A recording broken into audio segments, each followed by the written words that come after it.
बॉलीवुड के पावरफुल जोड़ी हेमा मालिनी और धर्मेंद्र की लाडली बेटी ईशा देओल इस वक्त अपनी जिंदगी के टॉप पीरियड से गुजर रही है।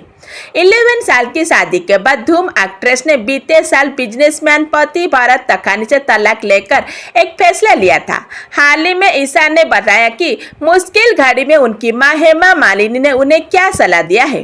ड्रीम गर्ल हेमा मालिनी की बड़ी बेटी ईशा देओल की लव स्टोरी किसी फेयरी टेल से कम नहीं है।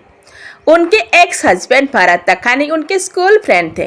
दोनों में बचपन से ही काफ़ी गहरी दोस्ती थी। हालांकि बड़ी होने के बाद दोनों अपनी अपनी लाइफ में बिजी हो गए। ईशा देओल ने जहां फिल्म पर ध्यान देना शुरू कर दिया, वहीं भरत तखानी ने बिजनेस से जुट गए। हाल ही में दोनों की रूह दोबारा टकरा गई और उनके प्यार की कहानी शुरू हो गई। कई साल तक एक दूसरे को डेट करने के बाद 20 जून 2012 में ये कपल शादी के बंधन में बांध गए। हालांकि 11 साल बाद 2023 में दोनों के अचानक अलग होने की खबरों ने फैंस को पूरी तरह से हैरान कर दिया। ईशा देओल अपने पति भरत तखानी से तलाक के बाद सिंगल मदर के रूप में अपनी जिम्मेदारी को पूरा कर रही है।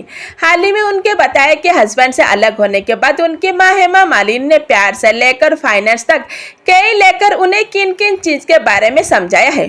ईशा देओल ने हाल ही में के इंटरव्यू में बातचीत करते हुए पति भरत तखानी से तलाक के बाद उनकी मां और बॉलीवुड की दिग्गज अभिनेत्री ने उन्हें फाइनेंस से लेकर क्या समझाया है, इसके बारे में बताया है। ईशा ने कहा, मुझे लगता है कि हर माँ को अपनी बेटी को ये सलाह देना चाहिए कि वो शादी के बाद अपनी खुद की पहचान बनाए रखे। लड़के तो शादी के बाद स्वभाव रूप में अपनी पहचान बनाए रखते हैं, लेकिन बेटियां के लिए भी ये बहुत ही महत्वपूर्ण है। ईशा देओल की वापसी उनके कैरियर में एक महत्वपूर्ण मील का पत्थर है, क्योंकि वो सिनेमा और वेब सीरीज में वापस से फिर से जुड़ गई है। रुद्र के अलावा उन्होंने वेब सीरीज हंटर टूटेगी नहीं तोड़ेगी में अभिनय किया है, जिससे डिजिटल मनोरंजन में उनकी उपस्थिति और मजबूत हुई। वर्तमान में वो तुमको मेरी कसम की रिलीज के लिए तैयार है, जिसमें वो अदय शर्मा, अनुपम खेर और ईशक सिंह के साथ स्क्रीनिंग पर साझा की है।